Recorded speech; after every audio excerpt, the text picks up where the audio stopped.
What's going on, everyone?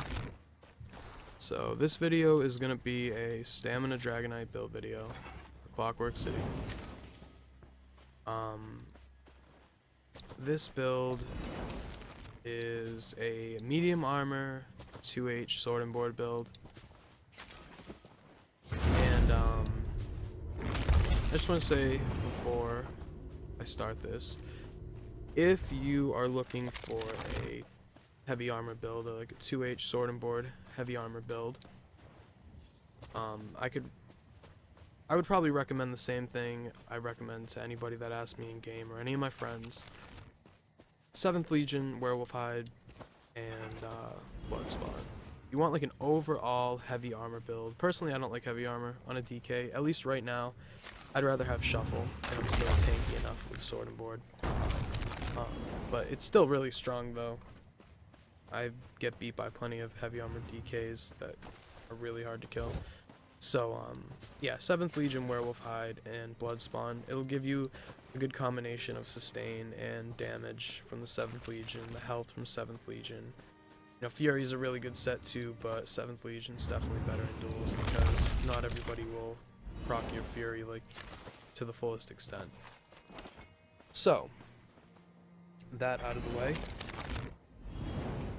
I am gonna go over this build. So, 2H sword and board.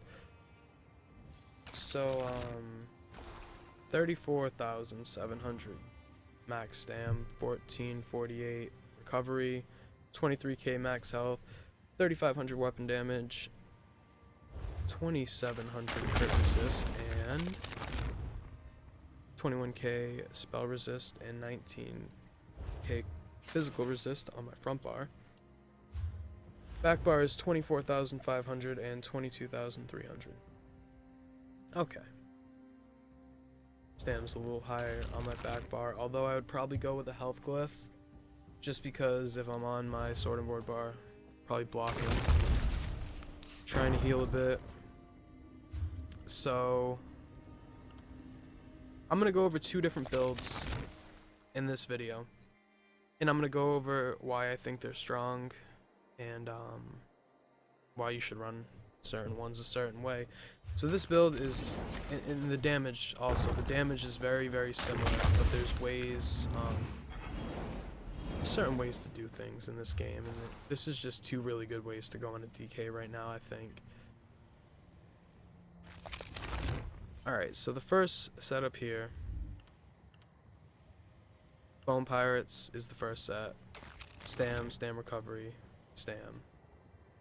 And while you have a drink buff active, your max stam is increased by 1953, and your recovery by 147. So that's 2,000 and 150 when it's gold. Mine is not fully gold because of the jewelry. Next set here is Werewolf Hide. If you played a DK, you probably used this set. Or maybe not, but it's a strong set for a Dragonite. Synergizes well. Health, stam, weapon damage. When you take damage, you generate 5 ultimate. Once every 5 seconds. So basically, as long as you hop on your back bar, because it is being run on the sword and board bar. Decisive one hand, and a sturdy shield. So you hop to your back bar, you take some damage, generate your ultimate, and you keep going. So, yeah. Decisive helps with that, I think. A little more ultimate, if possible. Although an infused back bar could be good too. I mean, I've had many Werewolf Hide weapons. I have Precise, I have a Defending somewhere. But I'm going Decisive. It's probably the best way to go with an ultimate regen set because of what it does. And the last piece here is the Asylum Maul. So whatever you run here, just make sure it's a Nirnhone 2H. That's the best way to go. Weapon damage enchant here, I usually got poisons on my back bar. That's why I don't even put the enchantment in or charge it.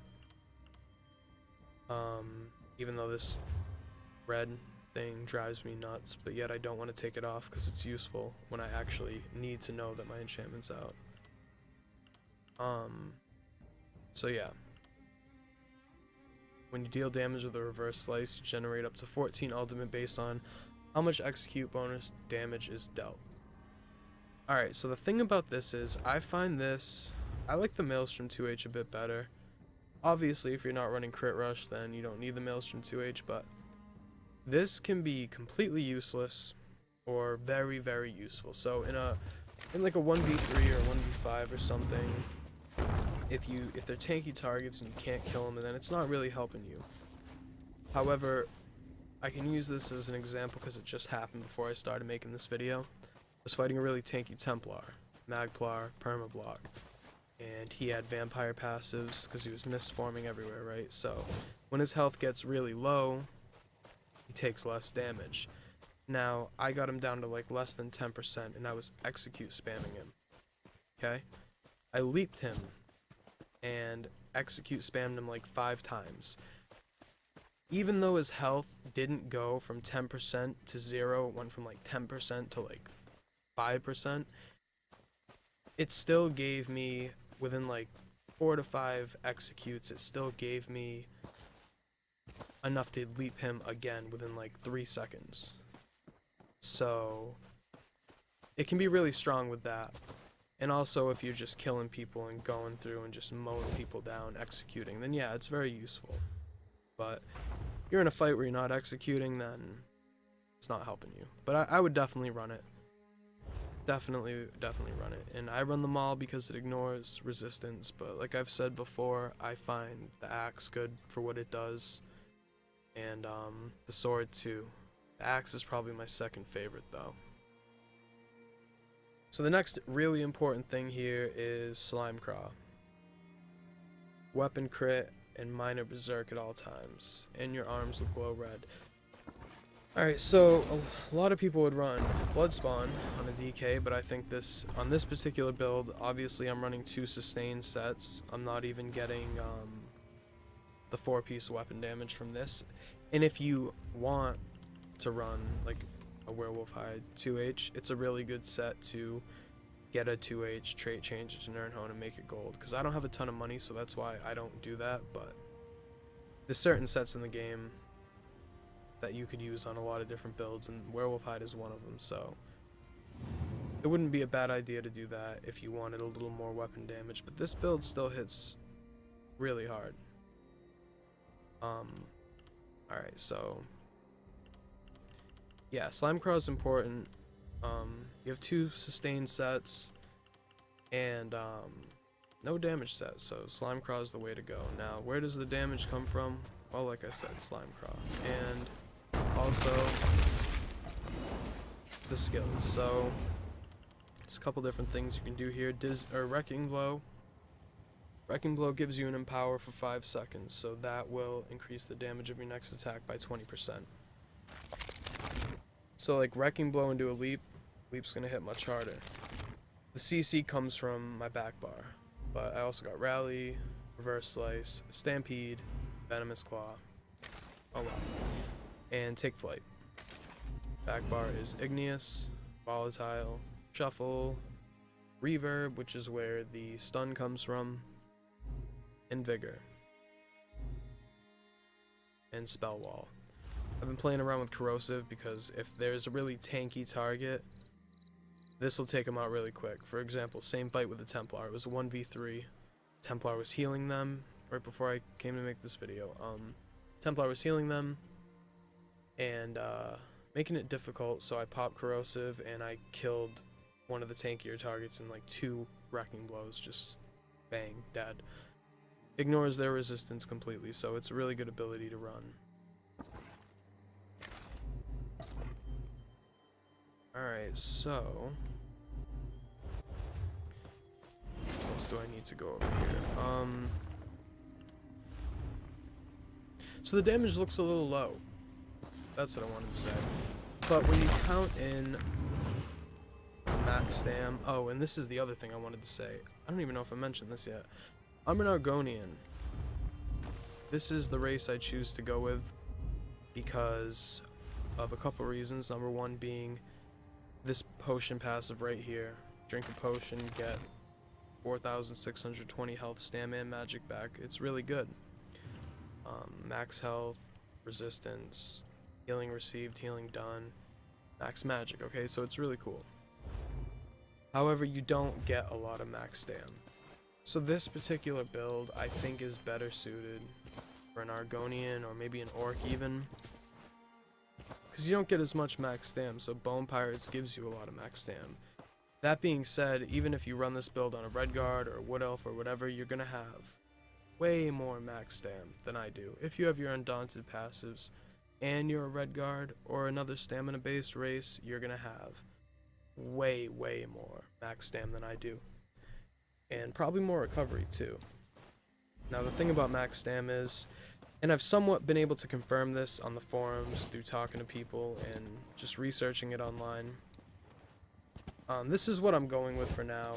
If I'm wrong, then I'm wrong, but I really don't think I'm wrong. Even through personal testing, every 100 weapon damage equals 1,000 stam, or every 1,000 stam or magic equals 100 weapon or spell damage. This is what I've come to find online, and this is what I've come to find through testing.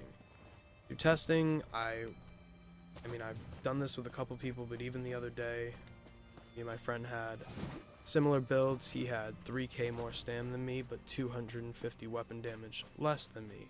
Yet his dizzying swing and his leap still hit slightly harder than mine, and that would be because of the 500 more stam than me that he had. So, that being said, if you're another race, you'll have a lot more stam, which equals more damage. I like sustaining a little more. You know, if you're solo PvPing, you have to be able to do everything. But this is why I'm going to show this other setup that you can run, and this is equally as strong. You can run it with Slime Craw or Blood Spawn, but I would probably go Blood Spawn. The set is Automaton. 5 Automaton on the body, 3 Werewolf Hide on the jewelry, and Werewolf Hide sword and board. So you're pretty much replacing Bone Pirates. I'm just gonna equip it as I go to not have to pause this. So, okay. Again, probably should be all impen. I have infused, and that's fine. Infused is good too on one of the pieces. So this set is extremely strong too, and this Bone Pirate Werewolf Hide build I've only been running for like a few days, but this Automaton Werewolf Hide I've been running for a while. Automaton is probably the best case scenario for a DK, unless you want to go with like Sword Singer and like the 2H ultimate, but otherwise everything you're gonna do is physical damage. The only thing that's not, and people think like the poison damage, I've heard people tell me that before, it's not true. Obviously it doesn't help the poison damage, but the venomous claw still hits really hard. And if you don't want to run it, don't run it. You don't need to. Everything will still hit hard enough. And if you want more damage, simply slot Slime Craw. And if you want more sustain but you still want more damage, well, change up your skills. You can add Fighter's Guild ability to increase your weapon damage by 3% for each skill, so you could run Dawnbreaker of Smiting, Expert Hunter for more crit, Trap Beast, which I tend to do on my Stam Sork. Now I'm running Trap Beast more because it's really fun to trap people. Trap Beast and Dawnbreaker on my Stam Sork gives me like 6% more weapon damage. So if you want more damage, you could drop this and slot that, or you could drop this, put Shuffle here, and put Heroic Slash there. Heroic Slash is an awesome ability, but it also, top of giving an enemy minor maim, reducing their movement speed, it also gives you minor heroism. So if you want more damage on even this build, slot Slime Craw and then Heroic Slash if you can't sustain, but I think it's got enough sustain just with Werewolf Hide. Now as far as comparing these two builds together, what hits harder for me, and I've tested this a lot, if I'm running blood spawn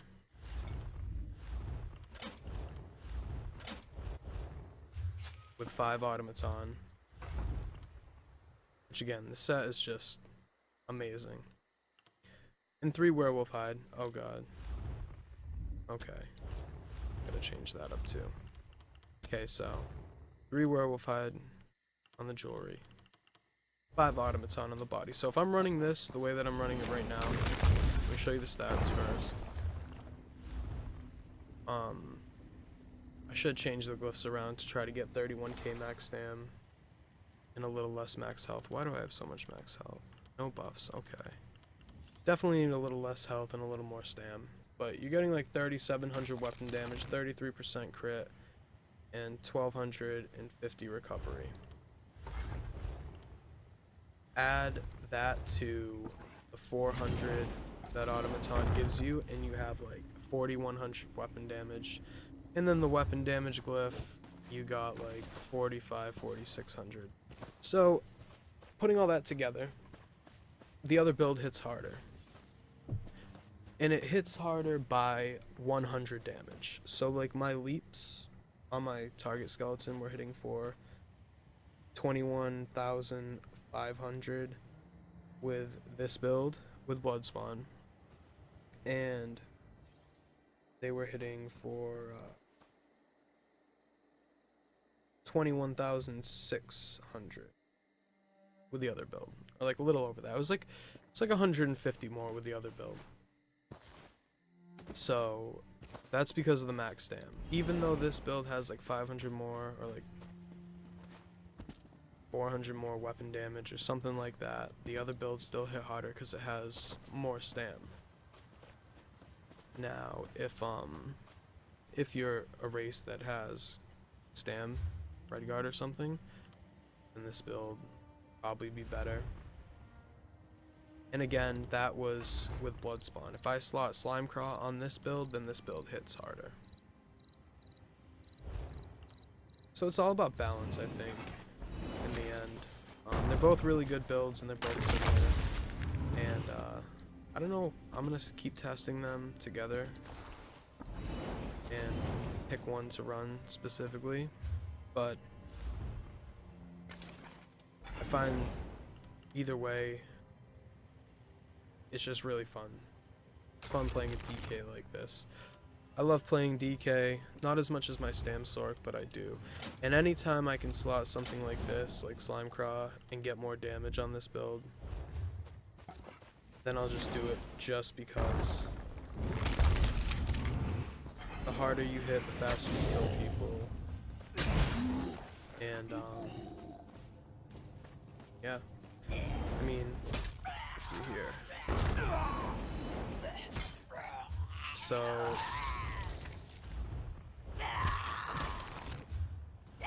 why will you not prod? Why? Okay, so 4168, and then 400 more with automaton, so that's like, what? 40, almost 46, 4,600 weapon damage. And, dizzying swing hits almost 16k. Leap hits for 23k. And almost 25k. And I always count the weapon damage in champ because I always... Why are you doing this? There we go. Because I always weave a late attack, dizzying swing, late attack, claw. So yeah. That's how I play it.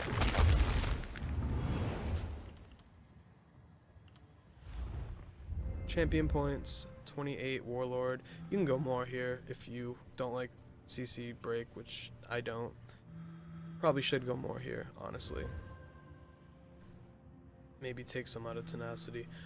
49 Mooncalf, 37 tenacity, 51 Shadow Ward, or even Shadow Ward. I have probably too much into Shadow Ward. 23 Tumbling, 40 Befoul for 40% Defile on my reverb. 11 Blessed, 61 Master at Arms, 11 Shattering Blows. 49 piercing, or 49 mighty, 42 piercing, 28 precise strikes, 28 thaumaturge. So piercing is debatable. You could take it down to like 3,000 if you want, and maybe get another percent out of here or out of here. 48 ironclad, 11 medium armor focus, because we already have more spell resistance anyway on a DK. 38 resistant, 43 hardy, 43 LE, 40 thick skinned, 7 quick recovery.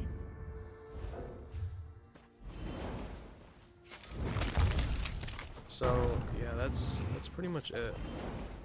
The only other thing I can say here is if you don't, like, you can always draw. I don't even know if I said this already. It's like 4 in the morning right now. If you drop low slash or reverb, you can slot low slash, heroic slash, and not lose anything. You want to keep the skills like this, and just change this back to dizzying swing to get your CC. I think I already went over that, but I just wanted to make sure because it's not like mandatory to run wrecking blow, but I definitely wouldn't run 2 CCs. That's why I use it. So if you wanna do that, you only have 1 CC, but you'll get low slash, and that will give you more damage because then you can get the ultimate regen there, and run slime craw over blood spawn even on this build. I feel like I didn't give it very much justice, but this is a really solid build. It's a lot of damage. Honestly, I just felt like I need a little more max stam. That's why I've been messing around with the other build, but this one I've ran for a while and it's solid. And I've tried a lot of different setups. I mean, if we go into my inventory, these are all different sets I've been trying on my DK. For example, Briarheart and Tava's. Tava's is amazing. Werewolf Hide and Tava's for like an ultimate regen build, which still had decent weapon damage and gave you like your leap back in an absurd amount of time. The problem was it just wasn't high enough max stam on an Argonian, and it wasn't high enough damage. The damage was like 3,300 weapon damage, 34, and like 2,900 max stam, so it wasn't enough to do that. I would have had to been like a redguard. But yeah, so I test a lot of stuff, and these are the 2 builds that I think are the best right now, depending on how you want to run it. So that's it. If you have questions, post them. But if you just want like flat out basic, really good builds to run, this is it right here. Automaton, Werewolf, Slime Craw, Blood Spawn, one or the other. Alright then, that's it. Thanks for watching. Again, if you have questions, post them and I will try to answer them. And I hope you enjoy it if you run it.